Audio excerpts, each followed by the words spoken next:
আসসালামু আলাইকুম। Banasree national ideal কর্তৃক আয়োজিত BNIS হোম স্কুলের সবাইকে স্বাগত জানাচ্ছি। আমি সারিতা রাজনী, সহকারী শিক্ষক কারিস্থ বিজ্ঞান। আজকে আমি আপনাদের সপ্তম শ্রেণীর ক্লাস নিয়ে আলোচনা করব। এখানে আমার ফোন নাম্বার এবং ফেসবুক আইডি দেওয়া আছে, প্রয়োজনে আমাকে আজকের পাবের প্রশ্ন থাকলে ফোন করবেন। আজকে আমি সপ্তম শ্রেণী ব্যবস্থা বিজ্ঞানের অধ্যায় 2 এর পার্ট 2 নিয়ে আলোচনা করব। পার্ট 2 এ আছে ভোক্তা হিসেবে নিজের অধিকার। প্রথমে আমরা জানব ভোক্তা কারা। আমরা কোন পণ্য যখন ক্রয় করে থাকি তখন আমরা ক্রেতা, আর সেই পণ্য যখন ভোগ করে থাকি তখন আমরা ভোক্তা। তার মানে হচ্ছে আমরা একই সাথে একটি পণ্যের ক্রেতা এবং ভোক্তা। আমরা বিক্রেতাদের কাছ থেকে আমাদের প্রয়োজনীয় পণ্যটি ক্রয় করে থাকি। আমরা ক্রেতা বা ভোক্তারা বিভিন্ন সময় বিক্রেতাদের মাধ্যমে প্রতারিত হচ্ছি। শুধুমাত্র তাই নয়, অনেক সময় দেখা যায় উৎপাদনকারী যারা উৎপাদন করে থাকে, পণ্য প্রস্তুত করে থাকে, তারাও আমাদেরকে বিভিন্নভাবে নিম্নমানের বা খারাপ মানের পণ্য দিয়ে আমাদেরকে প্রতারিত করছে। আমরা ভোক্তারা একটি পণ্য যখন ক্রয় করে থাকি, কেন ক্রয় করে থাকি? প্রথমত হচ্ছে সর্বোচ্চ তৃপ্তি লাভের আশা।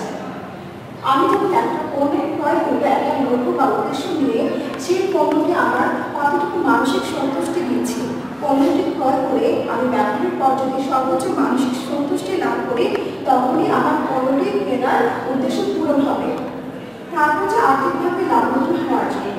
আমি পণ্যটি যদি অধিক দামে ক্রয় করে থাকি, যদি সঠিক দামের চেয়ে বেশি ক্রয় করে থাকি, সেক্ষেত্রে আমি আর্থিকভাবে ক্ষতিগ্রস্ত হব। সেজন্য আমাকে পণ্যটি সঠিক দামে ক্রয় করতে হবে, না হলে আমি আর্থিকভাবে লাভবান হব না। নিজেকে যোগ্য ক্রেতা বা ভোক্তায় পরিণত করার জন্য আমরা প্রতিনিয়ত আমাদের প্রয়োজনীয় দ্রব্যাদি কিনে থাকি, আর এই কেনার মাধ্যমে আমরা নিজেদেরকে যোগ্য ক্রেতা বা ভোক্তায় পরিণত করে থাকি। বেশিরভাগ বিক্রেতা বা উৎপাদনকারীরা আমাদের প্রতারিত করছে।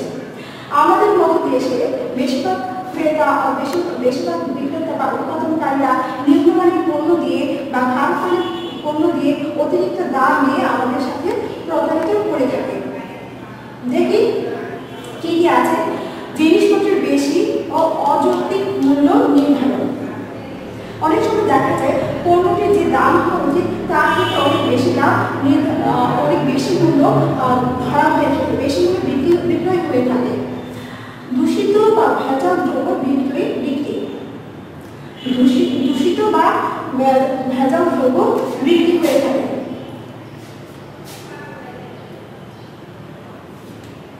অনেক সময় দেখা যায় আমাদের যে দ্রব্য বা সেবা, সেখানে যদি আমি বলি যে খাদ্যদ্রব্যের কথা, সেখানে দেখা যায় যে খাদ্য নয় এমন সব দ্রব্যাদি খাদ্যের মধ্যে মেশানো হয়, যাতে আমাদের স্বাস্থ্যের জন্য ঝুঁকিকর, যাতে উৎপাদনকারীরা বেশি মুনাফা লাভের আশায় এই কাজটি করে থাকে। তারপর হচ্ছে প্রতারণামূলক বিজ্ঞাপন।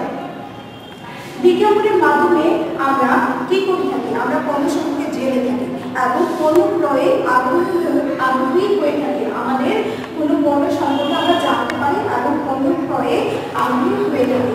কিন্তু দেখা যায় অনেক সময় পণ্যের অতিরঞ্জিত কিছু প্রচার করা হয়, যা কিনা আদৌ সেই পণ্যে রয়েছে কিনা আমাদের সেটার মধ্যে সন্দেহ থাকে। দ্রব্যের ওজন ও মাপ ঠিক না রাখা ইত্যাদি। দেখা যায় যে পণ্যটি বিক্রয় হচ্ছে, যে ওজনে থাকার কথা সেই ওজন থাকছে না। বেশিরভাগ বিক্রেতা বা উৎপাদনকারীরা আমাদেরকে এভাবে প্রতারিত করছে। আচ্ছা, এখন আমরা দেখব যে আমাদের ভোক্তা হিসেবে কি কি অধিকার রয়েছে। আমরা অর্থ দিয়ে পণ্য ক্রয় করে থাকি, আর সেই অর্থ দিয়ে যে পণ্যটা ক্রয় করে থাকি, সেটা দিয়ে যেন আমরা আমাদের সর্বোচ্চ সন্তুষ্টি লাভ করতে পারি, সেই জন্য আমাদেরকে সচেতন হতে হবে। এই জন্য আমাদের একটি পণ্য ক্রয় করার সময় আমাদের কিছু বিষয় আমাদের জানার অধিকার রয়েছে।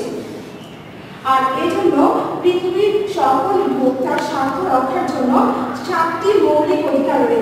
কয়টি রয়েছে? 7টি মৌলিক অধিকার রয়েছে। পৃথিবীর সব দেশে বিশ্ব ভোক্তা অধিকার দিবস পালন করা হয় এই লক্ষ্যে 15ই মার্চ বিশ্ব ভোক্তা অধিকার দিবস। এখন আমরা দেখব কি কি অধিকার রয়েছে। প্রথমত রয়েছে নিরাপত্তার অধিকার। ভোক্তাদের জীবন ও স্বাস্থ্য রক্ষার জন্য বিপজ্জনক ও অনিষ্টকারী পণ্য ও সেবা যাতে উৎপাদন ও বাজারে বিক্রি না হয়। আচ্ছা, আমরা যেসব পণ্য কিনে থাকি আমরা আমাদের প্রয়োজন মেটানোর জন্য কিনে থাকি, কিন্তু অতিরিক্ত মুনাফা বা লাভের আশায় নিম্নমানের পণ্য বা অনেক সময় যেটা কিনা আমাদের ব্যবহার উপযুক্ত নয় সেরকম পণ্য বাজারে বিক্রি হয়ে থাকে দ্রব্যের সাথে মিশিয়ে। যেমন আমি বলতে পারি এই ক্ষেত্রে যদি খাদ্যের কথা বলি, কৃত্রিম রঙের কথা বলতে পারি। অনেক সময় আমাদের খাবারের মধ্যে কৃত্রিম রং মেশানো হয় যেটা কিনা দামে খুব কম, কিন্তু সেটা ব্যবহার আমাদের স্বাস্থ্যের জন্য অনেক ঝুঁকিকর। সেটা ব্যবহার আমাদের চর্মরোগের সমস্যা হতে পারে বা দীর্ঘমেয়াদী স্বাস্থ্য সমস্যা হতে পারে, ডায়রিয়া হতে পারে, দীর্ঘমেয়াদী স্বাস্থ্য সমস্যার মধ্যে লিভার বা কিডনি রোগ হতে পারে, ক্যান্সার হতে পারে। সেই জন্য আমাদেরকে এই ব্যাপারে সচেতন হতে হবে এবং সেই ব্যাপারে কঠোর নিয়ম থাকতে হবে। নিয়ম থাকবে কিন্তু সেই নিয়ম আমাদের নিয়ম ভঙ্গ করার কোনো পানিশমেন্ট, কোনো শাস্তি থাকে না, যার কারণে সেই নিয়মগুলো আমরা আমাদের কোনো ধরনের পালনে সক্রিয় দেখি না। সেই জন্য কঠোর নিয়ম থাকতে হবে। ভেজাল খাবার, ভেজাল ওষুধ যেন আমাদের নিরাপত্তা বিঘ্নিত না হয় সেই বিষয়ে আইন ও তার প্রয়োগ থাকতে হবে। ভেজাল খাবার যেটা আমি বলেছি যে খাদ্য নয়, যখন এমন সব দ্রব্যাদি যখন খাবারে মেশানো হয় তখন সেটা ভেজাল খাবার। ভেজাল ওষুধ এইসব জিনিস বা পণ্য আমাদের স্বাস্থ্যের জন্য অনেক ঝুঁকিকর। তাই আমাদের যে আইন, সে আইন প্রয়োগ করতে হবে, তাহলে আমাদের এই ধরনের উৎপাদনকারীরা উৎপাদন থেকে বন্ধ থাকবে। এখন আমি দেখব জানার অধিকার। জানার অধিকার কি রয়েছে? আমি যে পণ্যটি ক্রয় করব সেই পণ্যটির সঠিক মূল্য কত, সেই পণ্যটির গুণগত মান কেমন, কি উপাদান দিয়ে তৈরি, ব্যবহারের নিয়ম, মেয়াদ ইত্যাদি সম্পর্কে ভোক্তার জানার অধিকার থাকবে। ভোক্তা যখন ক্রয় করবে সেই প্যাকেটের গায়ে লেখা থাকবে যে পণ্যটির খুচরা, সর্বোচ্চ খুচরা মূল্য কত, গুণগত মান কেমন, এটির ব্যবহারে কি কি হতে পারে, স্বাস্থ্যগত সুবিধা অসুবিধা তা লেখা থাকবে। তার হচ্ছে কি কি উপাদান এর মধ্যে রয়েছে, তারপর হচ্ছে ব্যবহারের নিয়ম, মেয়াদ কবে এটা তৈরি হয়েছে, উৎপাদনের তারিখ থাকবে এবং মেয়াদ শেষ হওয়ার তারিখ থাকবে। এগুলো জানার ভোক্তার অধিকার রয়েছে। এই অধিকার প্রতিষ্ঠার জন্য দ্রব্যের মোড়কের লেবেলে সব তথ্য থাকলে যাচাই করে ভোক্তা কিনতে পারে। আচ্ছা, আমরা যখন একটা পণ্য ক্রয় করি সেই পণ্যের গায়ে তখন আমরা কি করবো, আমরা লেবেলটা দেখে নিব। যদি মোড়কের লেবেল দেখে নিই তখন আমাদের এই বিষয়গুলো জানা হয়ে যাবে। আমরা ভোক্তা হিসেবে আমাদেরকে আগে সচেতন হতে হবে। তারপর উৎপাদনকারীরা তখন আমাদের এই সচেতনতা তারা আরো বেশি তারা আমাদের সাথে প্রতারিত করতে সুযোগ পাবে না। আচ্ছা, এক্ষেত্রে দ্রব্যের মোড়ক যদি কথা বলি, আমাদের বাংলাদেশের যে দ্রব্যের যে মান নিয়ন্ত্রণ করে, কোনো পণ্য যখন বাজারে আসে সেই পণ্যটাকে সেই পণ্যর মান নিয়ন্ত্রণ, সেই পণ্য কেমন হবে সেটা নিয়ন্ত্রণ করা হচ্ছে আমাদের বাংলাদেশের BSTI, Bangladesh standard testing institution, যেটা কিনা আমাদের কোনো পণ্য যখন বাজারে আসে সেই পণ্যের মানটাকে নিয়ন্ত্রণ করে থাকে এবং মোড়কের যে লেবেলিংটা সেটাও তারা দেখে থাকে। আচ্ছা, অভিযোগ করার অধিকার। যদি কোনো দ্রব্য খারাপ মানের হয় তাহলে ভোক্তা উক্ত দ্রব্যের দোষ ত্রুটি সম্পর্কে অভিযোগ করতে পারবে। আমি একটা পণ্য বাজার থেকে নিয়ে আসলাম, সেই পণ্যটা আমার যে চাহিদার জন্য কেনা হয়েছে সেই চাহিদা পূরণের সাথে হলো না বা এর গুণগত মান খারাপ, তখন আমি সেটা আমার যে ভোক্তা অধিকার আইন রয়েছে সেই আইন ভোক্তা অধিকার সংরক্ষণ আইনে আমি অভিযোগ করতে পারবো। সংশ্লিষ্ট উৎপাদনকারী প্রতিষ্ঠান ভোক্তার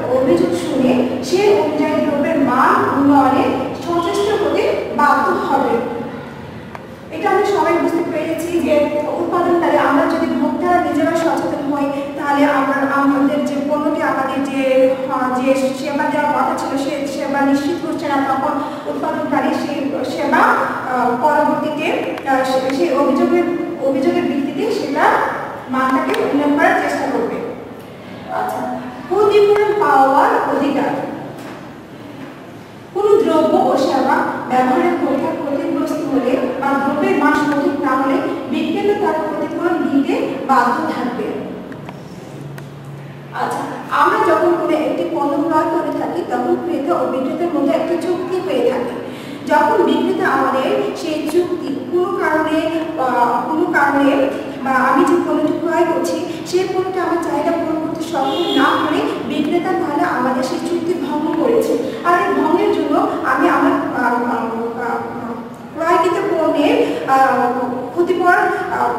ক্ষতিপূরণ চাইতে পারি। ক্ষতিপূরণ চাওয়ার অধিকার আমার রয়েছে। এই ক্ষেত্রে ক্ষতিপূরণের জন্য আমাকে কি করতে হবে? আমি যে পণ্যটি ক্রয় করেছি তার প্রমাণস্বরূপ আমাকে একটা ক্যাশ মেমো ওই দোকান থেকে নিতে হবে, এবং যখন আমি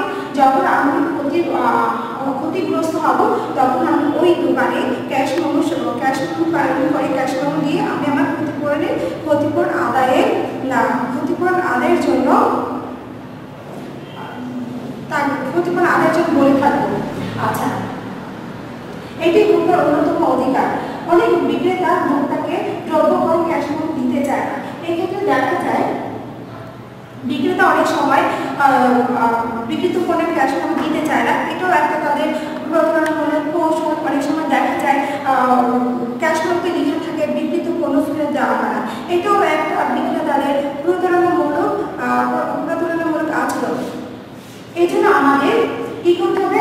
ক্রয় করার সময় অবশ্যই আমাদের ক্যাশ মেমো সংগ্রহ করতে হবে, যেন আমার কোনো ধরনের পণ্য দ্বারা ক্ষতিগ্রস্ত হলে সেই ক্ষতিপূরণ আদায় করতে আমি পারি। বাছাই করার অধিকার। আমরা যখন কোনো পণ্য ক্রয় করতে যাই তখন একাধিক বিকল্প পণ্য থেকে আমরা কি করব? আমাদের একাধিক বিকল্প পণ্য দেখে সেখান থেকে আমার যেটা লাগবে আমি ক্রয় করতে পারবো। বিভিন্ন বিকল্প দ্রব্য ও সেবার মধ্যে থেকে ভোক্তা তার পছন্দ মতো সঠিক দ্রব্যটি বেছে নিতে পারবে। এক্ষেত্রে ভোক্তা পণ্যটি দেখে নেড়ে চেড়ে তার, যদি আমি বলি আমি গত ক্লাসে বলেছিলাম যে কেটলি বা ফ্রাই প্যানের কথা, যদি আমি কিনতে চাই তাহলে আমি সেটা দেখবো, সেটার হাতল দেখবো সব ঠিক আছে কিনা, দেখে আমি ক্রয় করতে পারবো। অনেক সময় লেখা থাকে যে হাত দেওয়া যাবে না, অনেক সময় দোকানের গায়ে লেখা থাকে যে পণ্যের গায়ে হাত দেওয়া যাবে না। এটাও একটা প্রতারণামূলক আচরণ। স্বাস্থ্যকর পরিবেশের অধিকার। আমরা আমাদের ভোক্তাদের অবশ্যই স্বাস্থ্যকর পরিবেশ থেকে ক্রয় করার অধিকার রয়েছে। হাট বাজার বা দোকানের পরিবেশ যেন পরিষ্কার পরিচ্ছন্ন হয় এবং যাতে ভোক্তারা স্বাচ্ছন্দ্যে চলাফেরা করতে পারে। ভোক্তার যাতায়াতের সব পরিবেশ দূষণমুক্ত হবে, কোলাহলমুক্ত হবে, পরিষ্কার পরিচ্ছন্ন হবে, সেই বিষয়ে উপযুক্ত ব্যবস্থা থাকবে। যারা বিক্রেতা তারা ক্রেতাদেরকে এই ধরনের সুবিধাটি অবশ্যই দিতে হবে। সেই পরিবেশটা আমি যে ক্ষেত্রে ক্রয় করবো সেই পরিবেশটা অবশ্যই দূষণমুক্ত হবে, কোলাহলমুক্ত, পরিষ্কার পরিচ্ছন্ন হবে। আচ্ছা, ভোক্তার শিক্ষা লাভের অধিকার। ভোক্তার শিক্ষা কি? ভোক্তার শিক্ষা হচ্ছে ভোক্তাদের সেই শিক্ষা যে শিক্ষা ভোক্তাকে তার প্রয়োজনীয় দ্রব্য সামগ্রী বেছে নিতে কি করবে? প্রয়োজনীয় জ্ঞান ও দক্ষতা অর্জনে সহায়তা করবে। আমি যে দ্রব্যটি কিনবো সেই দ্রব্যটিকে বেছে নেওয়ার জন্য সেই দ্রব্যটি সম্পর্কে আমার জানতে হবে। সেই জ্ঞান ও দক্ষতা আমাকে কি করবে? অর্জনে সহায়তা করবে হচ্ছে ভোক্তা শিক্ষা লাভের অধিকারে। আচ্ছা, এক্ষেত্রে উন্নত অনেক দেশে ভোক্তা শিক্ষা লাভের বিভিন্ন সংস্থা কাজ করে, যেমন কি বিভিন্ন প্রচার মাধ্যম, যেমন রেডিও, টেলিভিশন, পত্রিকা ইত্যাদির মাধ্যমে বিক্রেতাদের প্রতারণার বিষয়টি জনসাধারণের কাছে তুলে ধরা যায়। ফলে কি হবে? ফলে জনসাধারণ সচেতন হবে। আচ্ছা, দ্রব্যের মান নিয়ন্ত্রণকারী প্রতিষ্ঠানগুলো বিভিন্ন দ্রব্যের গুণ ও মানের তুলনামূলক বিচার বিশ্লেষণ করে তার ফলাফল জানাতে পারে। এর ফলে কি হবে? যখন আমরা গুণ ও মানের তুলনামূলক বিচার বিশ্লেষণ করবে ফলাফল জানতে পারবো, আমরা ভোক্তারা সচেতন হয়ে যাব। এর ফলে আমরা ভোক্তারা আমাদের অধিকার আদায়ে সচেতন হই এবং ঐক্যবদ্ধভাবে আমরা সঠিক পণ্যটি পাওয়ার ব্যাপারে ঐক্যবদ্ধ হতে পারব। আচ্ছা, এর ব্যাপারে আমাদের বাংলাদেশে যেমন রয়েছে ক্যাব, কনজিউমার অ্যাসোসিয়েশন বাংলাদেশ, যে আমাদের ভোক্তা শিক্ষা লাভের অধিকারে কাজ করছে। তাহলে আমরা আজকের পাঠ থেকে কি জেনেছি তো দেখি আবার পুনরায়। আজকের পাঠ থেকে জেনেছি যে আমরা ভোক্তারা পণ্য বা দ্রব্য সেবা ক্রয় করে থাকি কিসের জন্য, এখানে এইটা আমরা শিখে ফেলবো আমাদের অনুধাবন বা ব্যবহারের জন্য, এই বিজ্ঞাপনটা আমরা শিখে ফেলবো। তারপর হচ্ছে আমাদের দেশে বেশিরভাগ বিক্রেতা বা উৎপাদনকারীরা আমাদের কিভাবে প্রতারিত করছে তাও আমরা শিখে ফেলবো। তারপর হচ্ছে পৃথিবীর সকল ভোক্তার যে আমাদের যে 7টি মৌলিক অধিকার রয়েছে, আমরা একটা পণ্য যখন কিনতে যাব সেইটা কেনার জন্য আমরা অনেক সময় অনেকভাবে প্রতারিত হই, সেই জন্য যে আমরা যেন প্রতারিত না হই এই জন্য যে আমার মৌলিক অধিকার 7টি রয়েছে, এই 7টি অধিকার আমরা বাসার সঙ্গে দেখব। আচ্ছা, সুপ্রিয় শিক্ষার্থীবৃন্দ, আমরা পাঠটি বাসায় সবাই অনুশীলন করব, আর হচ্ছে পরবর্তী ক্লাসে ইনশাআল্লাহ দেখা হবে। সবাই ভালো থাকবে। আসসালামু আলাইকুম।